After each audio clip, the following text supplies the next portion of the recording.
had a home run, but the market was really expecting a grand Right. slam.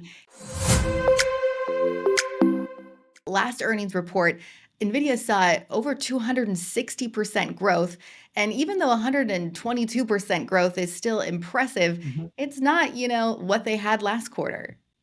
Right. And so the the fundamental argument against Nvidia is fundamentals. It's the valuation. People are just saying the stock is just unreasonably overvalued. One of the principles, I guess, that's being used to justify that is something called the law of large numbers. This is a statistical concept that's based on probabilities and such. This is a table that shows the last several years of Nvidia's earnings reports, and this is where we were last night. The 30.04 billion in revenue that they generated in the last quarter. And that compares, as you can see, very favorably, 122% higher than the 13.51 billion that they generated in the same quarter in the previous year. Now look at all of these numbers down here. And those are significantly lower than that. And now look at next quarter where it was 18.12 billion. What would Nvidia have to hit to generate even 122% growth above and beyond that? And I think that's where the law of large numbers is basically saying Nvidia is going to eventually, they're going to regress to a mean.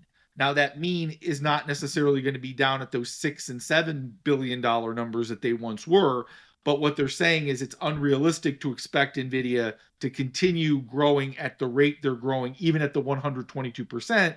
And so therefore, it doesn't justify the price to earnings that they currently have or the price to sales that they have. Bridget, you and I were talking right before we came on. I said it's like a batting average in baseball. If you have a player who's never hit 350 before hitting 350 for an extended period of time, eventually people are going to say, well, no, eventually they're going to start hitting back to whatever their statistical average was. That's what's going on here with Nvidia is people are just saying it's not necessarily that the company had a bad report. It's just that statistically it's almost impossible for them to keep doing what they're doing. Right. Like the run up in stock price over the last 2 years is because the earnings were growing. They were outperforming in a way that was above the market expectation and continued to accelerate. This goes along with what I was saying with the peak in market sentiment. Nvidia's business hasn't stopped growing, but the market has stopped expecting it to grow at a wicked Right. hot pace. And what we're looking forward to now is an industry normalization.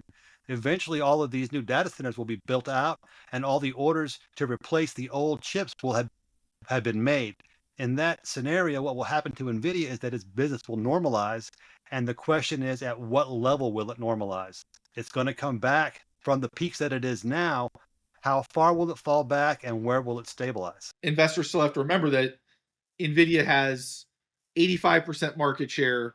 Their profit margins are still over 70%, and there's no competitor that's immediately positioned to take over the premium market that they have. So even if companies are looking to pivot away from Nvidia, they're still going to be likely to pay the premium price for Nvidia's premium products.